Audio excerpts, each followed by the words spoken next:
everyone, it's Speaker Entertainment and we are back again, and here now we have another episode standout for you, and this edition we will focus on Cobra Kai Season 3 episode titled King Cobra.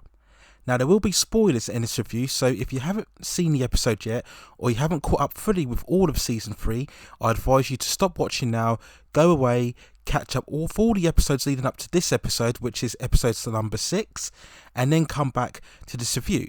I will also leave links in the description where you can catch out reviews of the previous seasons of the first 2 years of Cobra Kai, and I will leave all of those within the description. So this was another great episode for this season, focusing once again on Kreese and continuing with his backstory. We're seeing the first opening scenes. We begin on his first days on tour within Vietnam, where he meets his general who talks about being the strongest, and he mentions the secret mission that they have to go on to where there's no ID, there's no reference given. It's one of those black op operations that they have to go on, and he talks as well about the secret martial arts that he learned and how he'll teach Kreese the same methods in terms of the fighting style that he learned when he was younger as well.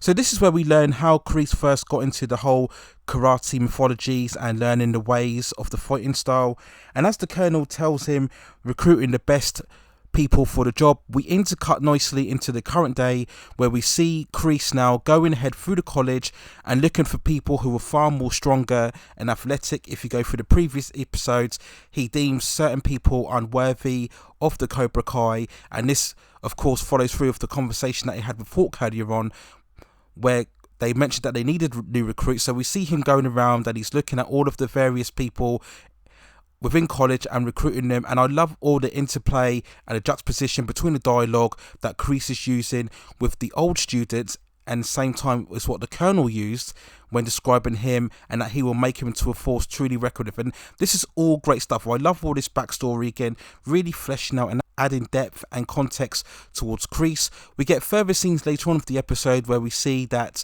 the colonel has picked up a letter from Kreese, and it's something really personal, and he refrains from telling Kreese about it. Now, we all know this is something to do with the women that Kreese met up with way back in episode 2, I believe, and that was where he said farewell to her before going on tour, and this obviously means that something really bad has happened to her, and we find out later on within the season what has gone on. So the colonel wants to make sure that Kreese doesn't get distracted from the current mission, which is why he doesn't tell her. So I love all these flashbacks. Once again, it just adds fascination to the character, and once again gives us a further explanation of the methods that Kreese uses and why he is the way he is. And all of this is background for a culmination in one of the most, I think, brutal and intense scenes, not only of this season, but perhaps the whole entire series, where we see that Kreese brings in the new recruits into the Cobra Kai dojo and gets them to practice and face off against the current students,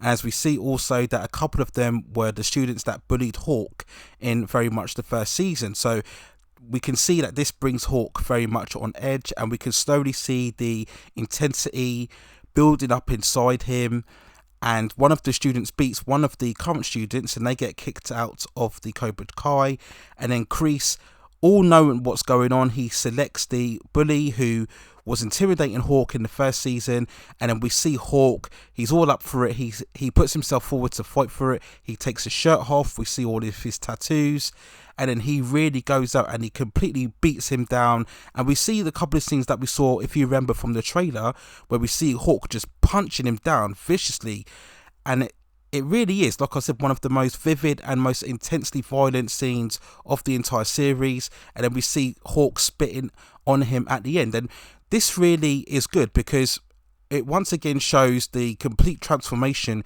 that we've seen within Hawk, going back from way the first season when we saw him as a victim, and now he really has become this kind of bully and this really intense, strong character. And I think for the most part many fans accepted this because we sympathise with Hawk and the fact that he was bullied in the first season, and that's primarily the reason why he's recruited into Cobra Kai. It was about building his strength, sticking up for himself, and this is a further continuation of that. So it was a really brutal scene, and I think it worked really well, and it once again I think started to build the undercurrent of Hawk that we would see later on without the season, where he starts to maybe have a bit more of a self-reflection and question the methods of Cobra Kai and whether they are actually the right way to go about it. We get other subplots where Johnny now continues to interact with Ali through Facebook, and Miguel helps him boost his social media profile, and we get great humour and comedy scenes here, as once again we emphasise how out of touch Johnny is with the social media age and generation, and he is completely clueless on how to build his profile, and Miguel helps him, and they're taking photos within the art museum and constantly referencing how much they should put in their posts, and that you should never like all of people's photos within their profile. And again, it further emphasizes the bond between Miguel and Johnny, and as I mentioned in previous reviews, they really wanted to go back to that season 1 dynamic where both student and sensei are teaching each other. So Johnny would teach Miguel about the karate, and Miguel would teach Johnny how to update himself within the current generation, and both actors played this very well. It really is the foundation of the entire series, and all of these scenes are fantastic. And we get an even more deeper scene where we see that Miguel is practicing using the harness in his room, and there's a bit of back and forth about how he feels that Johnny has forgotten his place as a sensei. Johnny remarks on the fact that he doesn't want to get back into karate because that's what led him into trouble, but this really angers Miguel because he doesn't feel that Johnny's being true to who he is. And during this fiery debate, this is when Miguel suddenly finds the ability again to stand on his own, and it's a very touching scene. They embrace again, the two, and they both say thank you to one each other, because this is both of them really helping one another discover who they are and their true identity and ability. And it's a fantastic scene, once again emphasizing how much heart and soul is put into this series within its characters. We also have the other main plot where Daniel and Amanda are teaming up together to try and basically get rid of Kreese. We get the very funny scene when Amanda, rightly so, suggests going to the police, and when she does, the police raises the fact that Kreese has already gone to them and filed a restraining order against her, because if you go by the previous episodes, Amanda of course went to the Cobra Kai and she slapped Kreese. So this is a very ironic moment, because for so long throughout this series, Amanda has been very much against the idea of karate and the use of violence, and then she goes to use that violence against Kreese. So it's a kind of a bit of a double ironic moment for Amanda. And they ask the landlord of the Cobra Kai premises, they bribe him with food and lots of dinner. They ask him to eliminate Kreese and evict him. So he asks to do that, and Kreese initially stands his ground and forgets, and then he brings in two heavies to sort them out. And of course, when they face off in Kreese gets the upper hand, and then the landlord is all shaken up, and he tells Daniel and Amanda on the phone that he can't evict Kreese. And then Kreese picks over the phone and he tells Daniel and Amanda that he's stronger than what they think. And I love this scene here. This again shows how great Martin Covey is in this role, and he uses that classic line that we all know from the movies when he talks about now it's opening season on them and you as well. And if you know the movies, this is what Kreese said to Miyagi way back in the first movie, when Miyagi was basically trying to negotiate that Daniel be left alone until the tournament.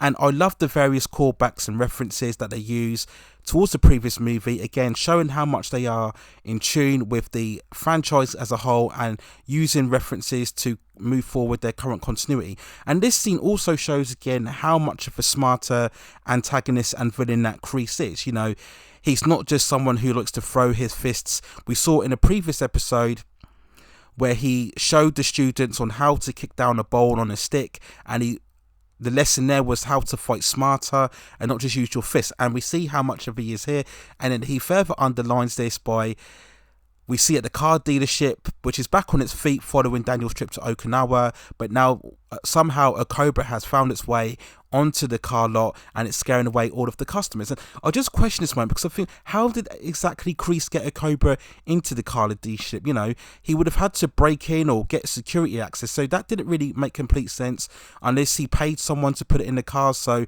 that was one thing I questioned. But yeah, it just underlines again that Kreese is not someone to be messed around with, and we see the concern on Daniel and Amanda as they realise that this is a much stronger foe that's going to take a lot more of a bigger effort to get rid of him than what they initially thought. So that's the final scene of this episode, really underline again what a fantastic episode this is, and furthering the major arc of Kreese, fleshing him out more, giving him more context. and also reminding us of a very strong bond and relationship between both Miguel and Johnny. So a fantastic episode, lots of great intense storyline and emotional beats to it, just showing how consistent the Cobra Kai season 3 has been so far. So another great episode, what I think is actually one of the best episodes of the entire season. So those are my thoughts and opinions on the episode standout known as King Cobra from the 3rd season of Cobra Kai. Let me know what you think in the comments below. How did you rate this episode? Did you think it was one of the strongest of the entire season, or do you think there are other episodes within this season that are far superior to the one that I've mentioned here? Please also hit and like those subscribe buttons and help me grow this channel in the future and provide more high quality content for you.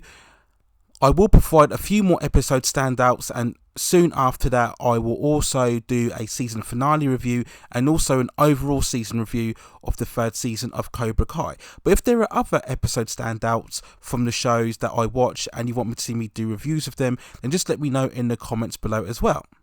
So that's it for now. Take care of yourselves, stay at safe distances, and I will see you very, very soon.